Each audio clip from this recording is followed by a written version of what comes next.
Hi everyone, welcome to a video on Scatterplots. We're going to try and keep this quite brief because there is a lot to cover. So Scatterplots sits in the topic of statistics and so sort of data analysis. And what we're talking about here is bivariate data. So in bivariate data, as the name suggests, we've got two variables. We've got the independent variable and the dependent variable, and you might have seen these in science. So the independent variable is what we're changing, and the dependent variable is what we're sort of measuring based on that change.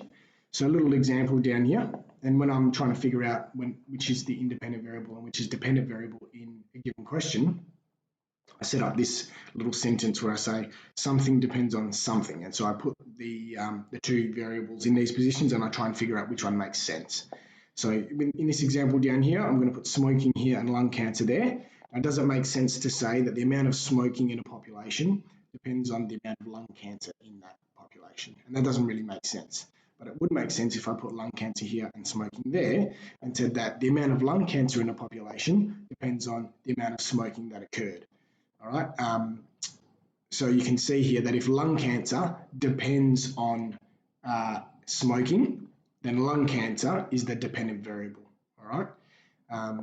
Because the amount of lung cancer is sort of, I don't want to use the word cause, but okay, so smoking would lead to lung cancer. That would be a fair statement that we can say.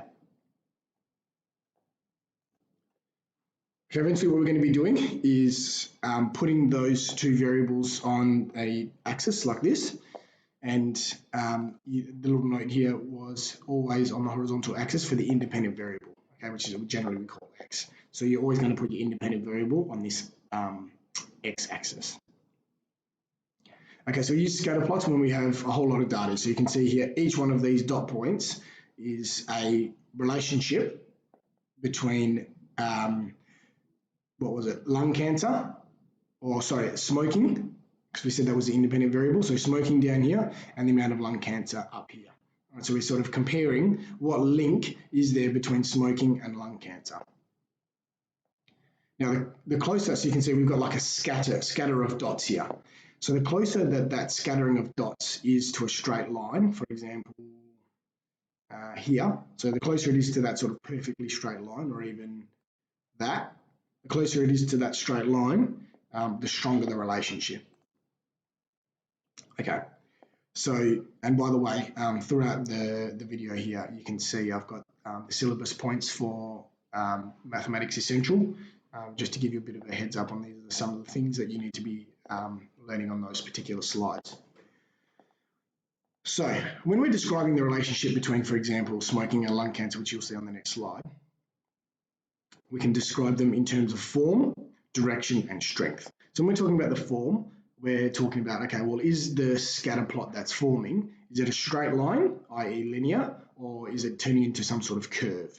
Okay, because if it was a curve, then it's obviously not linear because we know that linear is a straight line. So we can call it linear or non-linear. Now, if we're calling it non-linear, that's basically all of the analysis that we need to do, all right? But if we know that it's linear, because that's the topic that we're learning at the moment, then we can start to talk about things like direction and strength. So if we're talking about direction, is it positive or negative? And I'll give you a bit of an example in a moment on how to determine if it's positive or negative, a couple of little hints. And then secondly, we can talk about the strength. So is it perfect? Is it strong? Is it moderate? Is it weak? Or there might just be no correlation. So imagine to yourself, what would a perfect relationship look like on a graph? If we were to graph things and every time, let's say the independent variable had the same impact on the dependent variable, therefore it's a perfect relationship, what would that look like? And hopefully you're thinking it would look something like this. Okay, so a perfect positive linear relationship would be this. Okay, well, firstly, it's linear because it's forming a straight line. It's positive because it's heading in a positive direction. And it's perfect because it's forming an exact straight line. Now, if I compare it to this one over here, which is a strong positive linear, so the difference between the two is this one's perfect and this one's strong. The only difference is that you can see it's now not forming a straight line, it's deviated a little bit both sides of that straight line. So if I could sort of, if I could draw somewhat of a straight line, and apologies here, it's not going to be an amazing straight line, but if I was to draw some sort of straight line, you can see that the scatter plot has deviated from that straight line. So the relationship is a little bit weaker here. So weaker than perfect would be strong.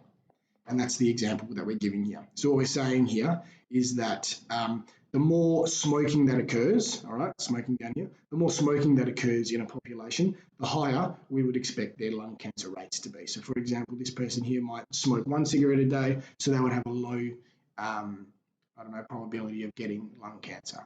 And we might compare these people up here. So they smoke a lot because this is higher on the axis. So they might smoke a packet a day, all right, and then their incidence of lung cancer is much higher. All right, so that's what we're saying here. There's quite a strong relationship there. All right, moving on. So now we've got the same, but in the opposite direction and negative. Now, one way I like to compare, or I like to find out if is it positive, is it negative. So you can see, and I'll let you do it on this example. So if I summarize that in a straight line, oops. So I've summarized that that data in a straight line. Now, if I put vertical lines on either side of it, just like that, you can see that the negative relationship actually makes the letter N if I've summarized it with a line of best fit. Whereas if I come back to this guy, and if I put lines on either side, you can see it doesn't make that N shape. It's like the opposite of an N. So positive doesn't make the N, negative does make the N. Okay, so we've got strong, again, we've deviated a little bit both sides, and a perfect negative relationship. Now, when you're answering, so if a question asks what is the relationship between the two variables shown down here, then your answer, I guess, requires 4 words. It might be perfect, it might be weak, so you're going to talk about the strength, you're going to talk about the direction, negative or positive, you're going to talk about its linearity, I guess, if it's linear or non-linear, and then all the form, and then obviously we're going to talk about the fact that it's a relationship. So 4 words to your answer. Let's have a look at another couple. Again, 4 words to my answer. So this is a weaker example. Again, if I was to draw a straight line, hopefully my pen doesn't die. Okay, you can see it's deviating even more. There's the distance between these far out points is further than what it is in like this example.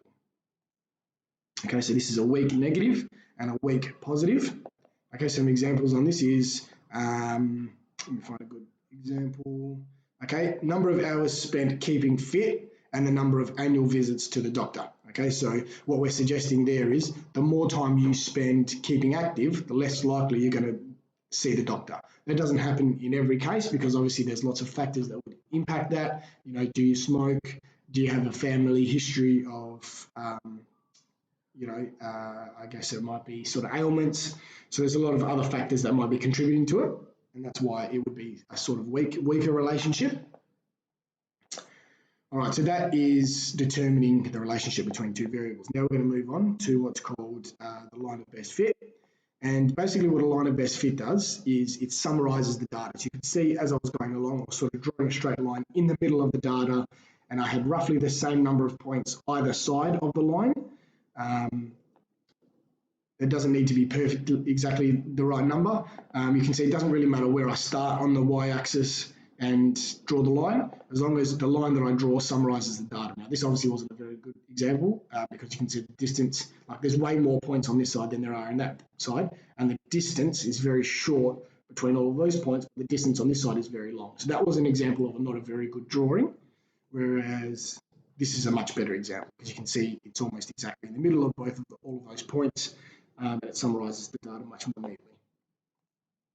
Okay, so it's called the line of best fit or a trend line, and it's giving us the trend, and you need to be able to draw one of these by eye, I guess, which is without the use of like Microsoft Excel, which does it for you. So let me show you the data that was there. So that's the data, and you can see the trend line that I've drawn is almost perfect, sort of summarizes the data really, really well. From there, what we're going to be doing is predicting. Okay, so what I might do is just explain this slide and then give you a good example on the next slide. So you can see the green line here is my trend line, and I've just summarized, I'll put all of the data within a box. And the reason why I've put the data in a box is to say, well, the data lies inside the box. So if I'm going to be doing any predicting outside of that box, then that's going to be what's called extrapolation. So interpolation, so inter means within the data. So if I make a prediction, let's say I want to predict whatever this value is here, then I would go up to the line of best fit, for that particular x value, and then across to the y-axis. All right, and then I would read whatever this number is, and that would be my prediction for this little x value down here. I'll show you an example on the next slide to make it more clear. Okay, but anything with, bigger than the smallest x point and smaller than the biggest x point, so anywhere in this little range, would be interpolation because it's inside the data. If I started to predict out here, then that would be extrapolation because we are outside of the data. What does it mean to be outside of the data? Well, smaller than the smallest point. Now, why is it extrapolation? Or why, what's the difference? Why are we distinguishing between inside and outside? Well, if we're predicting inside the data, then we would have some pretty accurate results. Why? Because we know what's happening inside the data range. We know what's happening smaller than the biggest point. We know what's happening in here because we have data for that. But what about out here? We don't know what's happening out here. We don't have any data for it. So for example, this forms a straight line to this point, but then from there it might go back up. We don't know. There's no data out here. So it's very risky to be extrapolating. That's a very important point that I'd like you to write in your notes as you're watching this. It's very risky to be extrapolating. Now, if I go quickly to the syllabus, you can see that one of the syllabus points is recognise the dangers of extrapolation. And what is the danger? Like I just explained, we don't know what happens in that part of the data. The relationship between the two variables might change. Now, let me give you another example, an actual example. So I've taken this from one of our textbooks. So it says, so what we're doing here, now whenever you get to a question, very quickly just read the graph. And what do I mean by that? I mean, have a look at the axes. Make sure you understand, okay, we're going up in lots of 20 here. What's happening here? We're going up in lots of 5. And what are the axes? Well, we're graphing footprint and height. So this is height of a person, and this is the length of their footprint in centimetres. So it says use the trend line, which is this line here that's been given to sort of summarize that data, to predict the foot length. So we're predicting the foot length of a person who is 180 centimeters tall. So we're going from 180 centimeters here, and actually what I might do is use straight lines just to make this look a little bit better. Okay, so I'm going from 180, which is here, straight up to my trend line. And then from there, I'm going to go insert another straight line from that point straight across. And so what we'd be doing there, it's pretty good, is predicting the footprint length. So for a person that's 180 centimeters, we would predict it would be roughly, I don't know, 30 centimeters, maybe and a half, or maybe 31 if you wanted to round it. Definitely more than 30. So let's just say we'll round it to 31 for the ease of this question. Okay, so our prediction for a person that's 180 centimeters is 31. Now, let's make that 140. So we'll do the next prediction, 140 centimeters tall. Let's bring that down to our line, and that's actually nice and easy. You can see that's going to be sitting perfectly on that number 20. All right, so our prediction for the length of foot for a 140 centimeter person up to the trend line and across would be 20. Okay, that was both interpolation. Why? Because the smallest point was here, and the largest point for the y-axis, the x-axis anyway, was there. Okay, so anything, what's that? That's about 193, 194. So anything more than 194, so if I was trying to predict out here, that would be extrapolation. If I tried to predict, let's say, 120, that would also be extrapolation because it's smaller than the smallest point.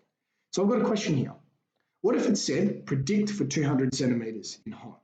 Well, that would be extrapolation. All right, so I'd be coming up to the point. Look, there's not even a trend line here. So I'm sort of saying, well, I think the trend line is going to end up about here. So I'm sort of coming up to it. Oh, it's about here, and that if I come across, it's about there.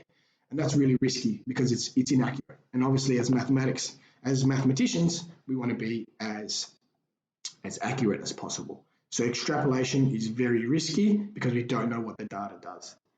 That brings us to the end of Scatterplots. I really appreciate you listening, guys. Thank you. Feel free to watch the video a couple of times to pick up anything that you feel like you may have missed.